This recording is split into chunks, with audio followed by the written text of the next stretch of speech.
Hi friends, நம்ம இன்றைக்கி என்ன பார்க்க போகிறோம்னா அவரைக்காய் சாம்பார் எப்படி வைக்கிறதுன்னு தான் பார்க்க போகிறோம்.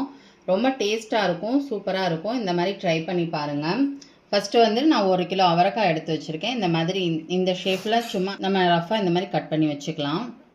இது வந்து தாளிப்புக்காக கொஞ்சம் சீரகம், 2 பட்டை வத்தல், கொஞ்சம் கருவேப்பிலை, அப்புறம் வந்து கொஞ்சமாக அரை ஆனியன் வந்து நான் இந்த மாதிரி கட் பண்ணி வச்சுருக்கேன். கடுகும் தாளிக்கிறதுக்கு அது. இது வந்துட்டு நம்ம சாம்பாருக்கு பாசிப்பருப்பு 100, 50 துவரம்பருப்பு எடுத்துக்கோங்க. இது வந்து அரைக்கிறதுக்காக ஒரு மீடியம் சைஸ் பெரிய வெங்காயம் எடுத்து நான் இந்த மாதிரி கட் பண்ணி வச்சுருக்கேன். 3 தக்காளி எடுத்திருக்கேன், ஒரு சில் தேங்காய், கொஞ்சமாக சீரகம், 2 பச்சை மிளகாய். வாங்க எப்படி பண்ணுறேன். ஃபஸ்ட்டு வந்து நம்ம தேங்காவை இந்த மாதிரி கட் பண்ணி வச்சுட்டு இதோட சீரகம் போட்டு பல்ஸ் மோடில் போட்டு எடுத்துக்கலாம். இந்த மாதிரி அரைச்சதுக்கப்புறம் நம்ம இதோட ஆனியனும் தக்காளியும் சேர்த்து ரொம்ப நைஸாக வேண்டாம், கொஞ்சம் கொரகொரப்பாகவே அரைச்சி எடுத்துக்கலாம்.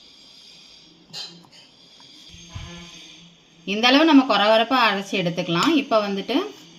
இப்போ நம்ம பருப்பு 2ஐயும் மிக்ஸ் பண்ணி நல்லா வாஷ் பண்ணி எடுத்தாச்சு. இப்போ குக்கரில் தான் நம்ம செய்ய போகிறோம். இப்போ வந்து பருப்பு அதில் போட்டுக்கலாம். மஞ்சள் தூள் ஒரு அரை ஸ்பூன் போட்டுக்கலாம். வாஷ் பண்ணி வச்சுருந்தா அவரைக்காயை நம்ம இதோட சேர்த்துக்கலாம். இப்போ நம்ம அரைச்சி வச்ச பேஸ்ட்டை நம்ம இதில் சேர்த்துக்கலாம்.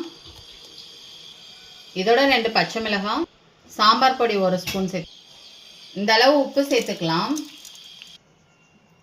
அவ்வளோதான், நம்ம எல்லாமே சேர்த்தாச்சு. இப்போ நமக்கு எவ்வளோ தேவையோ அவ்வளோ அளவுக்கு தண்ணி ஊற்றிக்கலாம். நான் வந்து ஒரு 2 செம்பு அளவுக்கு தண்ணி ஊற்றிருக்கேன்.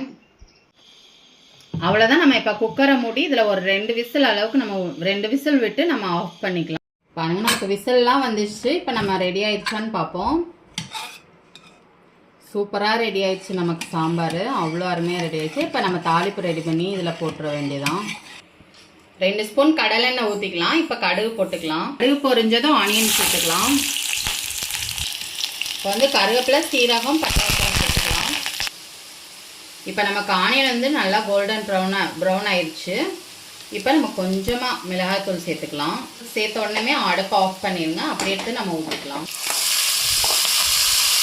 இந்த மெத்தடில் நீங்கள் ஒரு தடவை அவரைக்காய் சாம்பார் வச்சு பாருங்கள். ரொம்ப ரொம்ப டேஸ்ட்டாக ரொம்ப சூப்பராக இருக்கும். நீங்களும் ட்ரை பண்ணி பாருங்கள்.